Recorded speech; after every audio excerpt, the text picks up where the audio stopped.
Assalamualaikum warahmatullahi wabarakatuh. Apa kabar Anda pemirsa BBS TV? Senang sekali untuk hari ini kita hadir dengan format yang berbeda untuk program 1 jam saja podcast yang dipersembahkan oleh Dinas Komunikasi dan Informatika Provinsi Jawa Timur. Dan tentunya di hari ini kita akan coba membahas lebih detail lagi ya.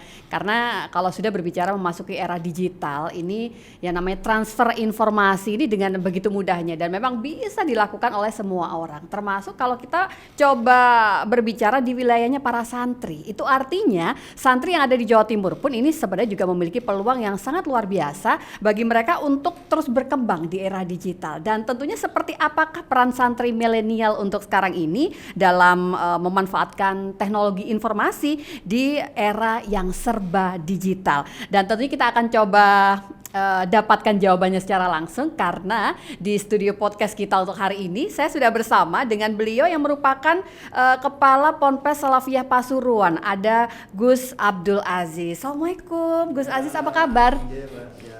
Saya ingin dapat cerita banyak dari jenengan tentang santri yang ada di pondok pesantrennya ini Gus, karena memang kita berbicara tentang santri milenial, sedangkan pola pendidikan yang ada di pesantren Gus Aziz ini seperti apa Gus?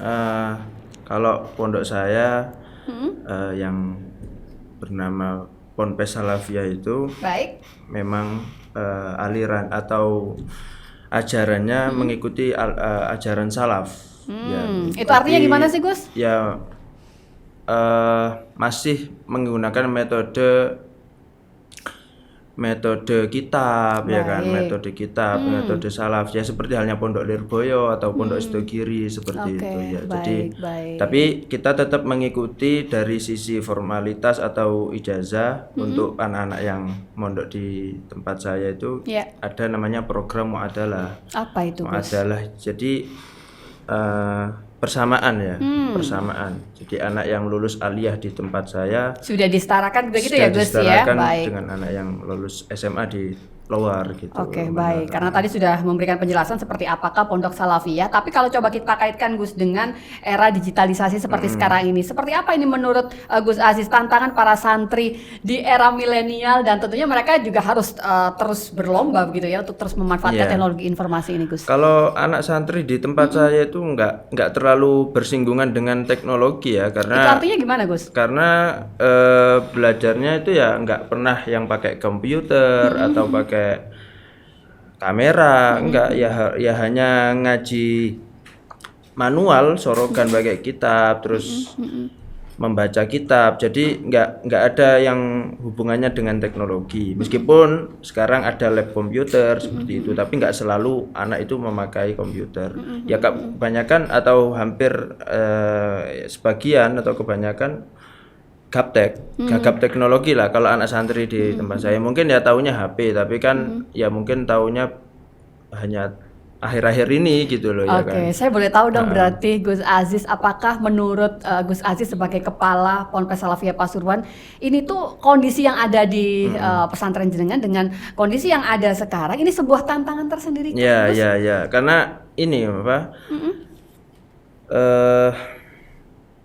Kalau dia kan teknologi ini sekarang mau nggak mau ada di mana-mana. Betul. Ketika anak pulang dari pondok di rumah, pasti dia akan bersinggungan dengan yang namanya teknologi ya, benar. Makanya shock kultur ya istilahnya, kaget akhirnya penasaran, akhirnya menggunakan teknologi. Ya kalau kita nggak mungkin mengarahkan kalau di pondok karena kita nggak ada teknologi istilahnya, nggak ada yang, cuman kita hanya mengarahkan ya asasnya apa yang harus kamu lakukan dengan dunia yang seperti ini, dengan zaman sekarang, zaman teknologi, apa yang harus kamu tinggalkan seperti itu. Ya mungkin kita mengarahkan, tapi nggak bisa kalau mempraktekkan kan nggak bisa. Berarti tantangannya seperti apa nih? Ya tantangannya Aziz bagi pesantren, bagi para santri milenial Gus. Tantangannya sih ya besar Mbak, karena rata-rata santri ini kan kalau hanya mikir, ya bagus kalau hanya mikir ilmu kitab dan lain-lain.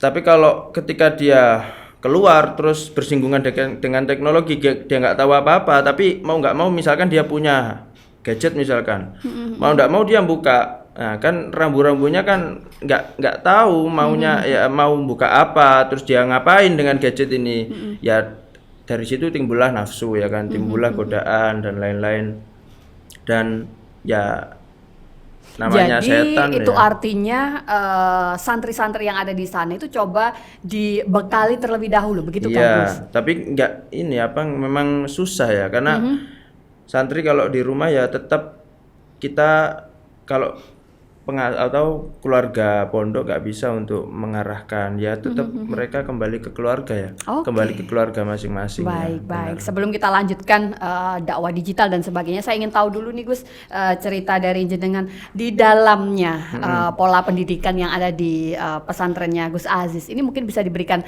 gambaran seperti apa sih pola pendidikan yang ada di sana, yang coba kita kaitkan dengan peran santri dan juga tantangan di era digital tadi Gus.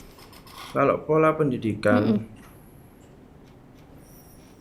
ya ustadz-ustadz di tempat saya sekali lagi ya itu tadi nggak memakai teknologi. Berarti Ya, transfer mungkin informasinya iya, masih iya, dengan cara masih yang dengan cara lama. sangat manual Iya, begitu ya. dengan cara lama, Apa Mas. keuntungan seperti itu, apa keunggulan yang mungkin bisa Gus Aziz berikan gambaran Gus? Kalau keunggulannya, kalau kita bicara orang dulu kan ada berkah namanya. Oke, baik. Berkah dengan ketemu ustadz ya kan, saling. Kalau sekarang kan ada sekolah online itu kan nggak ketemu ya Mbak ya. Jadi ya Tatap layar. mukanya ya di layar. Kalau Bukan tatap kalau muka, internetnya begitu. mati nggak tatap layar lagi sudah. Jadi kalau kita ketemu, tapi memang dunia teknologi ini ya, kalau anak pondok misalkan 4 bulan di pondok, setelah itu pulang 1 bulan atau 2 bulan, bisa yang 4 bulan ini habis, hilang. Maksudnya yang apa yang dia dapat yang 4 bulan di pondok ini bisa hilang dengan hanya Dalam 2 waktu bulan. yang sangat iya, singkat. di rumah gitu. Ya makanya apa ya? Memang ya mungkin dari pihak pemerintah ya, pihak pemerintah yang bisa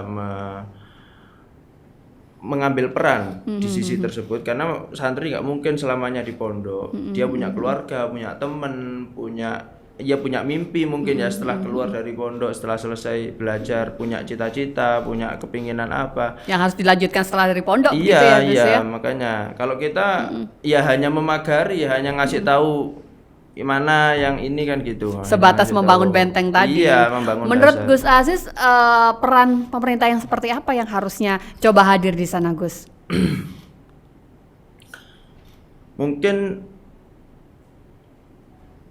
Dalam bentuk regulasi kah? Dalam bentuk sebuah kebijakan kah? Atau apa Gus kalau menurut Anda? ya bisa regulasi ya, jadi bikin regulasi. Maksudnya gini, sekarang kan Indonesia kan negara yang majemuk, baik. macam-macam ya kan, nggak semuanya orang Muslim meskipun mayoritas, tapi dunia santri ini mungkin ya apa, website istilahnya, mungkin kalau kita searching di Google itu bisa kan diarahkan mana yang pertama muncul kan gitu. Betul. Iya kan? Betul. Kalau yang pertama muncul ya kan kebanyakan kita milih yang pertama, Oke. milih yang paling atas gitu kan. Kita searching Google, ya itu disaring lah maksudnya. Dari situ kan bisa. Jadi semacam harusnya ada filter begitu Iya, ya, benar. yang itu menjadi domain dari pemerintah begitu kan. Baik, nanti kita akan coba lanjutkan kembali. Tentunya masih akan ada banyak hal begitu yang akan coba saya gali dari narasumber kita di hari ini. Kita masih berbincang tentang peran santri dan juga tantangan di era digital. Dan untuk program ini masih dipersembahkan oleh Dinas Komunikasi dan Informatika Provinsi Jawa Timur.